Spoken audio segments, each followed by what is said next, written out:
Hey everyone, Hans Sugren here. Hope everyone's doing well. Today I wanted to go on a bit about nerd culture. I think that's something that's perhaps worth bringing up, although it may seem a bit random at the same time.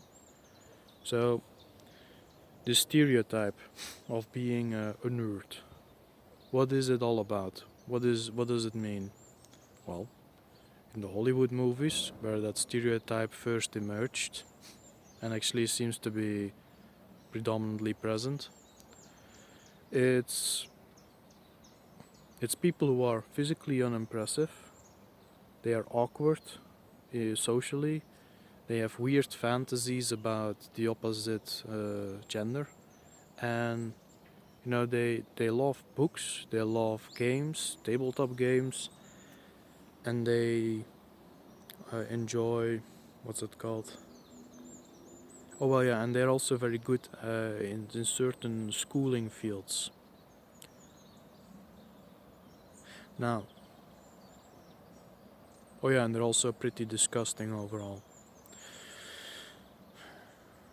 And why do I wanted to bring that up is because true saying that you need to be like this if people come to the conclusion that you need to be like that if you, for example, love the Witcher books, if you love Game of Thrones, if you love Lord of the Rings, right? And I would argue no. Not at all. I've seen it in people who quietly feel, who they go into the lore of a series and they really dig into stuff that the average fan simply doesn't know of. And then that same guy would often say, "Oh, I'm such a nerd for knowing this, right?" Ha ha ha ha. Why? Why are you? Why would you be? I suppose you can choose to be one. You can choose to be socially awkward. You can choose to dress hideously. You can choose to, I suppose, be some sort of weirdo. But why would you do that to yourself? Why would you associate yourself with these loons, these wackos? There's no reason for it.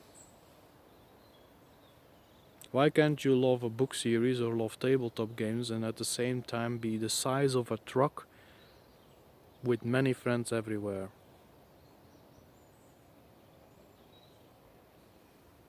I believe that stereotype is created to make, people of European descent feel bad about something that's actually typically European behavior.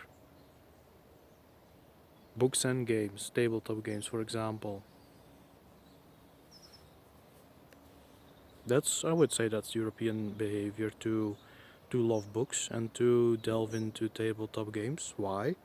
Where does that come from, Hans? Well, I'll explain to you. It's part of our survival systems. Don't believe me? Well, envision that you're, let's say, 1800s. You, it's winter. There's no work on the field. There's nothing really to do. Most people are just huddling inside to keep warm with the friends and the family. And you're in a situation like that. And you figure, this is getting pretty boring quickly, just sitting around. I'ma go invent something. Oh, look at this. Let's create a game. Yeah, I've created a game, guys. Let's play this game. Just to pass the time. Until the sun is back. Oh, I'm so lonely by myself, well, maybe, if only we, what could we come up? Oh, hey, we have this amazing system and we call it writing, where we place our thoughts on pieces of paper, and it goes for quite a while actually. Maybe if I do this, and then people will be can read what I wrote, and then when they are bored, that seems like a cool idea. Let's do that. And then other people are like, oh, book, all right, I'll try it. Voila. It's a bit simplistic, I know. Yet still. It's part of keeping oneself entertained during stressful times. Because yeah, sitting by yourself during winter with the same 5 people for the entire, for half a season or an entire season can get a bit tedious if you have nothing else to do but look at them, talk with them, have a bit of me time, as some people say, by playing a game or reading a book. And you're not even really by yourself because you're envisioning, you're training your mind, you're exercising your creativity. But there are people out there who don't really like those of European descent, and they want to basically slander everything that they do, try to taint it in some way or the other, try to erase it if at all possible. So yeah, one of the best ways to start, give them, sour their experience by giving them a name, giving them a stereotype that they will think of as themselves, that they think they will be judged as by others. And so the nerd stereotype is born and associated with that. Or and also in terms of loving a certain schooling field, you're a big fan of geography, of math, or what have you. And again, that stereotype says, "Oh well, you're the stereotype because you love that." Now tell me what's wrong with really being born with a passion for a certain field, or gaining that passion during your lifetime, and then letting that allow that to be soured by this damn stereotype that you aren't really at all. It's terrible, really, because a lot of people just accept it. I think yeah, just society and as a whole everywhere has accepted it. Why? Why can't you love Lord of the Rings and know every deity that appears in those series, back and forth, know exactly what they're all about, which people were born from them, and etc. etc. But at the same time, not be a beast at the deadlift. Why not? Why would you allow one to stop the other? Why not do both? Right? Why would you allow yourself, you can love math with an absolute passion and nobody else can follow you in that passion. Nobody can follow you in that passion. But still in the evening, you still go out with everyone else and just have a good old time. Have a drink, have a laugh, have a beautiful girl on your lap. That kind of stuff. Why couldn't you? I never understood that. Why people accept such things.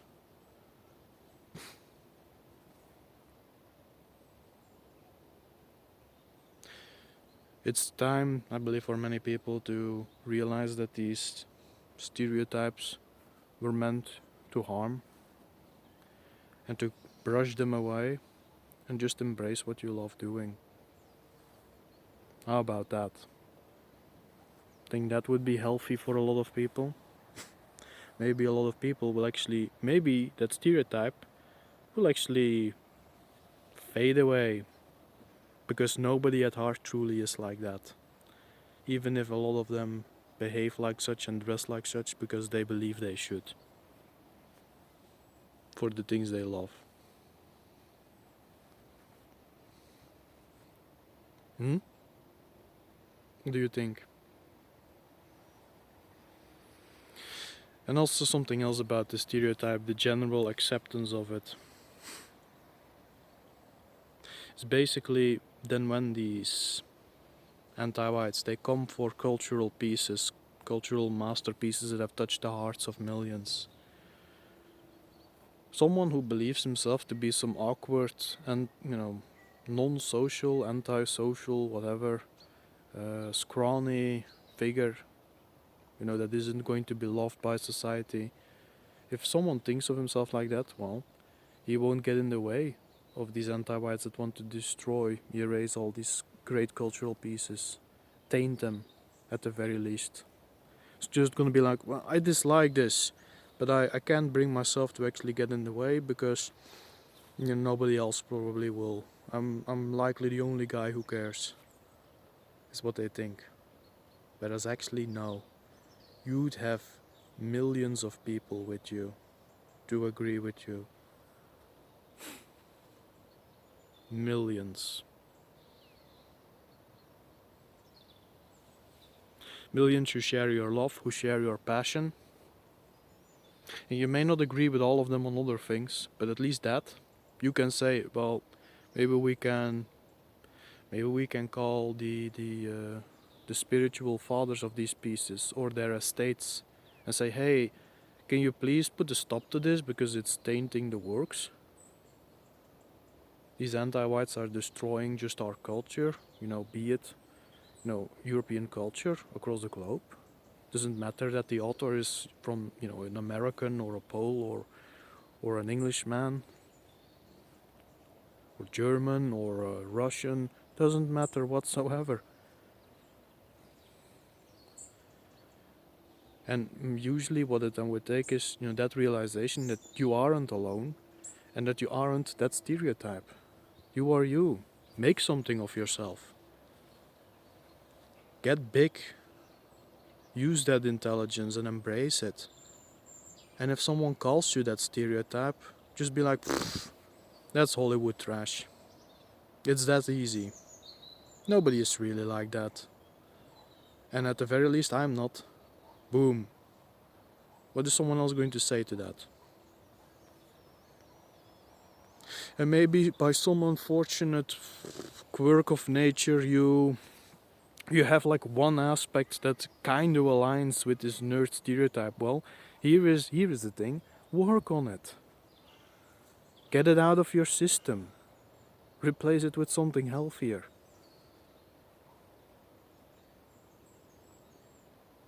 That may be difficult, but you can do it. Right?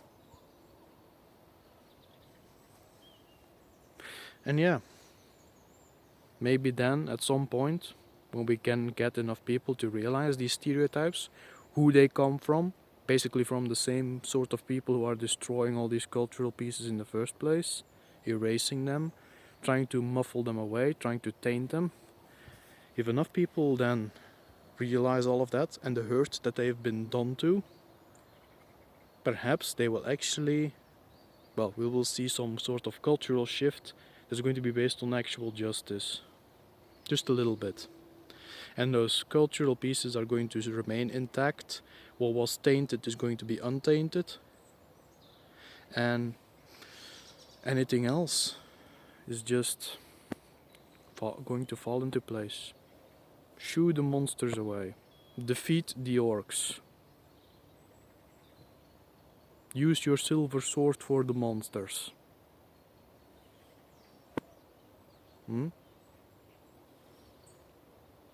That's where my mind is at least. I'm just waiting, I suppose, for everyone else to realize it. Because I would be at the forefront of defending some of those pieces. Most certainly. Yeah. You need a few, yeah. Having 5 other guys, great. Having 10 other guys, great. Having a few thousand, now we're getting somewhere, right? And it will all be fine, it will all be legal. But voices can be risen. And maybe then those pieces will be left alone. Or they may still try to come at it from another angle, but then, how many times can they repeat that until people absolutely had enough? Yeah. Was there something else that I wanted to bring up in regards to this? Working on explaining the stereotype, working on yourself, brushing away the stereotype itself. getting stronger, getting better yourself. There was something else. I can't think of it right now. Brilliant, these videos, right? Just so professional. I guess you'll be all looking at my face for the next few minutes until I figure it out. Hmm. Hmm.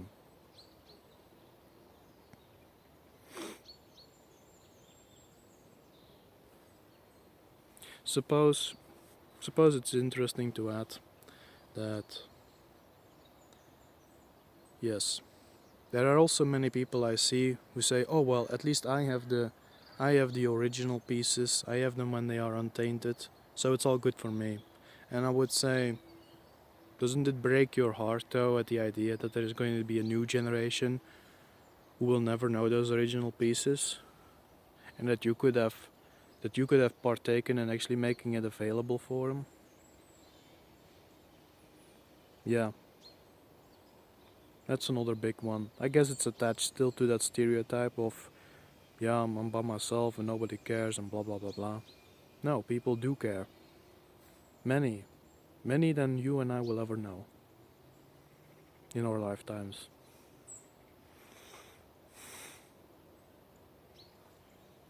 And there's many more.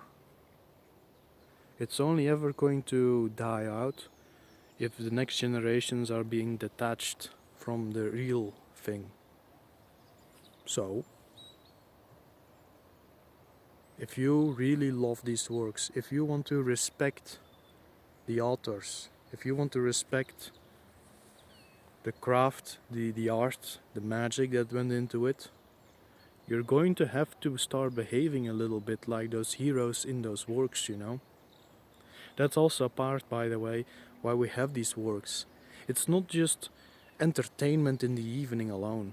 You're actually supposed to learn something from Aragorn. You're supposed to be inspired by some of these characters to do well for Middle Earth.